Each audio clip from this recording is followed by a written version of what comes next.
जय हिंद दोस्तों, स्वागत है आपको अपना सर प्रमोद यूट्यूब चैनल में। इस वीडियो में आज हम लोग जो देखने वाले हैं वह है आपका कक्षा 10 का यानी कि क्लास 10 का जो आपका विषय सामाजिक विज्ञान है यानी कि एसएसटी जिसमें कि आपको 1 घंटा 30 मिनट समय मिलने वाला है इसका हल करने में। और पूरा आपका नंबर 40 का है यानी कि 40 नंबर का एग्ज़ाम होगा जो कि मॉडल पेपर है। यह मॉडल पेपर का सल्यूशन इस वीडियो में हम लोग करने वाले हैं, ठीक है, जो कि आपका क्लास 10 का है, ठीक है। तो चलिए इसमें हम लोग मॉडल पेपर का सल्यूशन करेंगे। और मैं आपको बता दूं कि यह सेट सल्यूशन में जो है कि सेट 1 है और सेट 1 है, तो जो यह है कि ऑब्जेक्टिव का है, ऑब्जेक्टिव का सेट 1 है। सब्जेक्टिव का सेट 1 का वीडियो मैं आपको बना करके दे दूंगा। अगर आप मेरे चैनल पर नए होंगे तो चैनल को सब्सक्राइब कर लेंगे और बेल आइकन को प्रेस कर देंगे, ठीक है। चैनल को सब्सक्राइब जरूर कर लेंगे ताकि जितना भी वीडियो मैं अपलोड करूंगा उसका नोटिफिकेशन आपके पास सबसे पहले पहुंचे और आप अपना तैयारी अच्छे से करें। इसके लिए आप जो है कि मेरे चैनल को सब्सक्राइब कर लेंगे। देखिए इसमें जो है कि जैसा कि आप यहाँ पे देख रहे हैं इसी तरह का आपको पीडीएफ मिलेगा। मेरा जितना भी पीडीएफ होगा इसी तरह से रंगीन किया हुआ होगा, यानी कि सही आंसर जो है उसमें रंगीन कर दिया गया है। ऐसा ही पीडीएफ आपको मिल जाएगा। इसके लिए आप मेरे टेलीग्राम ग्रुप को ज्वाइन कर लेंगे। टेलीग्राम ग्रुप में आपको जो है कि मिल जाएगा। टेलीग्राम ग्रुप से आप पीडीएफ लेकर के तैयारी कर सकते हैं। इस वीडियो में चलिए हम आपको आंसर बता देते हैं। तो जैसा कि आप यहाँ पे देख रहे हैं क्वेश्चन नंबर 1 है, इसमें पूछा जा रहा है कि राष्ट्रवाद में एक निश्चित भौगोलिक क्षेत्र में रहने वाली जनता इनमें से किसके द्वारा जुड़ी होती है, ठीक है। तो यह जो है कि जनता जो जुड़ी होती है यह आपका जो है कि इसमें समान संस्कृति से भी जुड़े होते हैं और समान इतिहास से भी जुड़े होते हैं और भाषा और लोक पारंपरिक परंपरा से भी जुड़े होते हैं, यानी कि इसमें तीनों सही है। तो तीनों सही है यानी कि ऑप्शन डी में दिया हुआ है कि इनमें सभी, तो इसमें आपका इनमें सभी सही आंसर टिक कर देना होगा। इसी तरह से आप वहाँ पे टिक करेंगे, ऑप्शन देख लेंगे, अगर तीनों सही रहेगा और उसमें दिया हुआ रहेगा इनमें सभी तो टिक कर देना है। और नहीं तो कोई अगर एक ठे इसमें से ऑप्शन दे दिया जाए और 3 ठे गलत दिया जाए तब इसमें से आपको तीनों में से कोई एक दिया रहेगा उसको टिक करना है। फिर देखिए क्वेश्चन नंबर 2 है, इसमें पूछा जा रहा है कि जर्मनी के एकीकरण में प्रमुख भूमिका निभाने वाले बिस्मार्क कहाँ के चांसलर थे। तो यह जो है कि इसका सही आंसर हो जाएगा दोस्त। आप याद रखेंगे प्रसा, यानी कि चांसलर कहाँ के थे तो प्रसा के थे, ठीक है।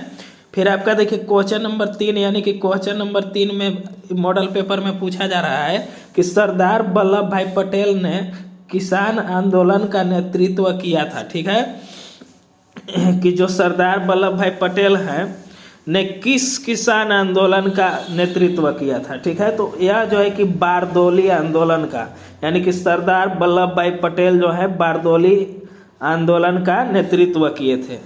क्लियर हो गया। फिर देखिए क्वेश्चन नंबर 4 में पूछा जा रहा है कि साइमन कमीशन भारत क्यों आया। साइमन कमीशन जो है कि वह भारत क्यों आया था। तो दोस्त आप याद रखेंगे कि भारत में संवैधानिक व्यवस्था की कार्यशैली का अध्ययन करने के लिए उनको बुलाया गया था और वे आए थे। किनको बुलाया गया था तो साइमन कमीशन को बुलाया गया था। कहाँ, भारत में, ठीक है।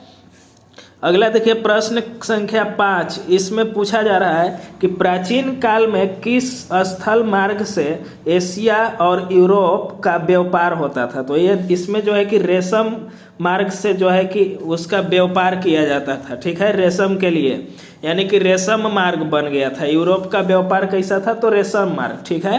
क्लियर हो गया। फिर देखिए क्वेश्चन नंबर 6 है, इसमें पूछा जा रहा है कि गाड़ियों के उत्पादन के लिए असेंबली लाइन का प्रयोग अमेरिका में सबसे पहले किसने किया था, ठीक है। तो मैं आपको बताता हूं कि इसका आपका सही आंसर हो जाएगा हेनरी फोर्ड, यानी कि जैसा कि आप यहाँ ऑप्शन में देख रहे होंगे ऑप्शन डी में है हेनरी फोर्ड। ये आपका सही आंसर है। आप अपना मॉडल पेपर में टिक कर लेंगे। एक बार फिर से मैं आपको बताना चाहूँगा कि इसी तरह से PDF आपको मिल जाएगा। आप मेरे चैनल को सब्सक्राइब करके और बेल आइकन को प्रेस कर देंगे और टेलीग्राम ग्रुप से जुड़ना नहीं भूलेंगे, ठीक है। टेलीग्राम ग्रुप में जुड़ जाएंगे, उसमें आपको PDF मिल जाएगा। देखिए प्रश्न संख्या 7, इसमें पूछा जा रहा है कि डॉन ऑफ द सेंचुरी नामक चित्र में किसका महिमा मंडन है, ठीक है। तो इसमें जो है कि संगीत का मंडन है, यानी कि डॉन ऑफ द सेंचुरी है, यह संगीत का किताब है। आप याद रख लेंगे कि डॉन ऑफ द सेंचुरी क्या है, संगीत का किताब है। तो संगीत का महिमा मंडन हो गया, यानी कि इसमें ऑप्शन डी सही हो जाएगा। क्वेश्चन नंबर 8 में पूछा जा रहा है कि स्पिनिंग जेनी मशीन ने किस प्रक्रिया में वृद्धि की। तो यह जो है कि कताई के लिए, यानी कि कटाई के लिए यह जो है कि वृद्धि की थी।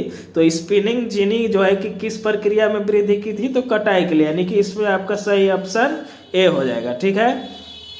फिर देखिए क्वेश्चन नंबर 9, इसमें आपसे पूछा जा रहा है, इसमें पूछा जा रहा है कि भारत में पहला प्रिंटिंग प्रेस किनके द्वारा लाया गया था। तो भारत में जो है कि सबसे पहले प्रिंटिंग प्रेस, जो प्रिंटर होता है प्रेस वाला, उसको वो जो है कि पुर्तगालियों के द्वारा लाया गया था, यानी कि इसमें आपका सही ऑप्शन बी हो जाएगा।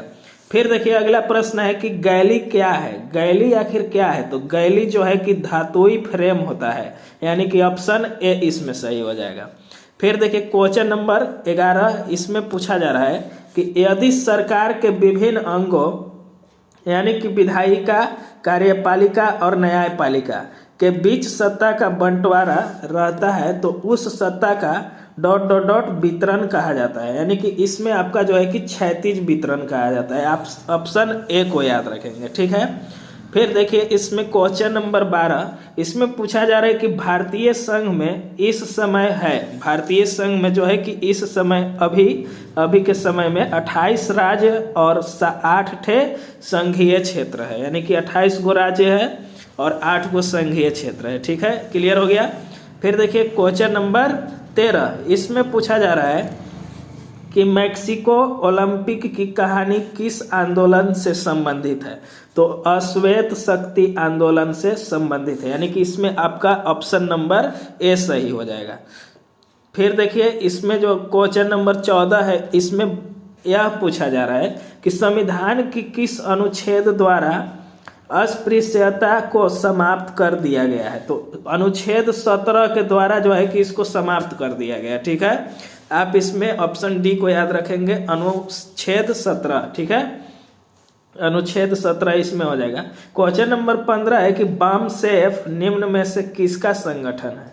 तो बामसेफ जो है कि सरकारी कर्मचारियों का संगठन होता है, यानी कि ऑप्शन बी इसमें सही हो जाएगा।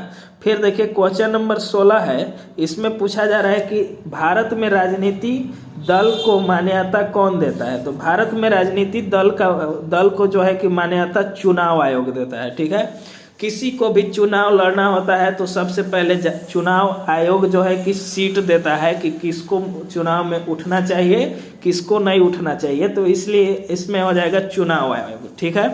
फिर देखिए क्वेश्चन नंबर 17, इसमें पूछा जा रहा है कि लोकतांत्रिक सरकार होती है। तो लोकतांत्रिक सरकार जो है कि उत्तरदायी भी सरकार भी होती है, जिम्मेदार सरकार भी होती है और वैध सरकार भी होती है, यानी कि इसमें तीनों सही है। तो इसका ऑप्शन डी को टिक कर दिया जाएगा, ठीक है। उपरोक्त सभी को, यानी कि तीनों जो है कि इसमें सही है, ऑप्शन तीनों सही है, इसलिए ऑप्शन डी में लिखा हुआ है इनमें से सभी, तो इसको टिक कर लेंगे आप, उपरोक्त सभी को, ठीक है। फिर देखिए क्वेश्चन नंबर 18 में पूछा गया है कि लोगों को राजनीतिक सुधार लागू करने में और सशक्त बनाने वाला कौन सा अधिनियम श्रेष्ठतम है, ठीक है। तो यह जो है कि सूचना का अधिकार इसमें सही हो जाएगा, आपका ऑप्शन ए सही हो जाएगा, सूचना का अधिकार। क्वेश्चन नंबर 19 देखिए, इसमें पूछा जा रहा है कि निम्न में से किस राजनीतिक संस्था में महिलाओं के लिए सीटें आरक्षित है। तो यह जो है कि पंचायती राज में होता है, पंचायती राज में महिला उठ सकती है, ठीक है। तो इसमें आप पंचायती राज को याद रखेंगे। अगला प्रश्न है क्वेश्चन नंबर 20, नर्मदा बचाओ आंदोलन का नेतृत्व किसने किया था। तो मेघा पाटकर जी ने नर्मदा बचाओ आंदोलन का नेतृत्व किए थे, ठीक है, यानी कि मेधा पाटकर इसमें हो जाएगा। फिर देखिए क्वेश्चन नंबर 21, इसमें पूछा जा रहा है कि साम्यावस्था के आधार पर संसाधन कितने प्रकार के होते हैं। तो साम्यावस्था के आधार पर जो है कि संसाधन 2 प्रकार के होते हैं। आप इसमें याद रखेंगे 2 प्रकार के होते हैं। इसी तरह से जितना भी मॉडल पेपर में से क्वेश्चन वहाँ पे पूछा जाएगा, आप एक भी क्वेश्चन को छोड़ेंगे नहीं, आपका 90% प्लस मार्क्स आएगा। ठीक है, मॉडल पेपर से कंप्लीट रहेगा तब। और फिर जितने भी उसी जैसे में एक क्वेश्चन हो गया तो इसके जैसा और क्वेश्चन पूछा जा सकता है, बदल दिया जा सकता है। ठीक है, तो वे सारे क्वेश्चन को भी मैं तैयारी करवा दूंगा, आपका 90% प्लस मार्क्स आएगा। ठीक है, तो आप मेरे चैनल को सब्सक्राइब करना नहीं भूलेंगे और बेल आइकन को प्रेस कर देंगे और आप अपना तैयारी करते रहिए। मैं सारा वीडियो दूंगा, उसको आप देखना नहीं भूलेंगे। फिर देखिए क्वेश्चन नंबर 22 में पूछा जा रहा है कि किस राज्य में काली मृदा मुख्य रूप से नहीं पाई जाती है। देखिए इसमें नहीं पाई जाती है, उसको टिक करना है। तो राजस्थान में जो है कि काली मृदा नहीं पाया जाता है, जबकि महाराष्ट्र, गुजरात और मध्य प्रदेश, ये तीनों राज्य में काली मृदा पाई जाती है। क्लियर हो गया। फिर देखिए क्वेश्चन नंबर 23 है।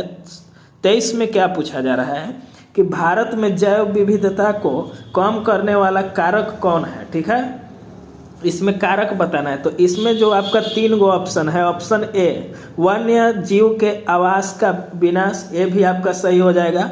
वन्य जीव को मारना या शिकार करना, ये भी सही हो जाएगा। पर्यावरणीय प्रदूषण एवं दावानल, ये भी आपका सही हो जाएगा। यानी कि आप इसमें ऑप्शन डी को टिक करेंगे, जबकि आपको ये तीनों ऑप्शन को याद रखना है। अगर इसमें से अलग करके वहाँ पे 3 गो में से कोई अगर एक गो भी दिया जाए और 3 गो गलत कर दिया जाए तो तीनों ऑप्शन आप याद रखेंगे तो वहाँ पे टिक कर पाएंगे। ठीक है, तो आप इसमें तीनों ऑप्शन को याद कर लेंगे। फिर देखिए क्वेश्चन नंबर 24 में पूछा जा रहा है आपसे कि बहुउद्देशीय परियोजना का कौन सा लाभ है। तो बहुउद्देशीय परियोजना का जो है कि बाढ़ पर नियंत्रण भी लाभ होता है, और सिंचाई की सुविधा में भी लाभ होता है, और जल विद्युत उत्पादन में भी लाभ होता है। यानी कि इसमें आपका ऑप्शन डी सही हो जाएगा। ठीक है, अब क्वेश्चन नंबर 25 है कि चाय, कॉफ़ी, रबर, गन्ना, केला आदि किस प्रकार की यानी कि किस तरह की फसलें हैं। ठीक है, यह जो है कि रोपण फसलें होती है, यह रोपाई के द्वारा किया जाता है। यानी कि ऑप्शन सी इसमें आप सही याद रखेंगे। फिर देखिए क्वेश्चन नंबर 6 है, इसमें पूछा 26 यानी कि 26 है। इसमें पूछा जा रहा है कि भारत में धान की खेती मुख्य रूप से किस फसल ऋतु में की जाती है। तो यह जो है कि खरीफ ऋतु में की जाती है। यानी कि धान की खेती जो होता है उस समय की खेती को खरीफ ऋतु कहते हैं। ठीक है, यानी कि खरीफ ऋतु में धान की खेती की जाती है। ऑप्शन ए सही हो जाएगा। क्वेश्चन नंबर 27 में है कि निम्नलिखित कोयले की खानों में से कौन झारखंड राज्य में है। तो बोकारो में जो है कि कोयला पाया जाता है। फिर क्वेश्चन नंबर देखिए 28 है। इसमें पूछा जा रहा है कि निम्नलिखित में से कौन एक आधारभूत उद्योग है। तो आपका जो है कि लोहा इस्पात उद्योग जो है कि आधारभूत उद्योग होता है, इसलिए ऑप्शन बी इसमें सही हो जाएगा। क्वेश्चन नंबर 29 है कि कारखानों द्वारा निष्कासित 1 लीटर अपशिष्ट से लगभग कितना गुना जल दूषित होता है। तो 8 गुना दूषित होता है। ठीक है, आप याद रखेंगे। फिर देखिए क्वेश्चन नंबर 30 है। इसमें पूछा जा रहा है कि निम्नलिखित में से सड़क परिवहन के बारे में कौन सा कथन जो है कि असत्य है, यानी कि असत्य बताना है। तो इसमें जो है कि हमको उतना अच्छा से नहीं पता चल पाया इसका आंसर, हम ही कंफ्यूज हैं। आप इसका आंसर मुझे कमेंट करेंगे। ठीक है, कमेंट करेंगे कि इसका सही आंसर क्या हो जाएगा। ठीक है, कमेंट करेंगे। फिर देखिए क्वेश्चन नंबर 31 है। इसमें पूछा जा रहा है कि मानव विकास रिपोर्ट देशों की तुलना किस आधार पर करती है। तो यह जो है कि स्वच्छ के रूप में भी करती है, शिक्षा पर भी करती है, और प्रति व्यक्ति आय पर भी की जाती है। यानी कि इसमें ऑप्शन डी सही हो जाएगा।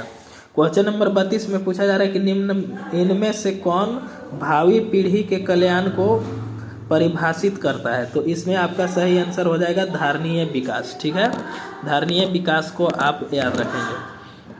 फिर देखिए क्वेश्चन नंबर 33 है। इसमें पूछा जा रहा है कि सलमा एक सरकारी अस्पताल में नर्स का कार्य करती है। सलमा किस क्षेत्र की गतिविधि में संलग्न है। तो इसमें जो है कि संगठित गतिविधि, यानी कि ऑप्शन डी सही हो जाएगा।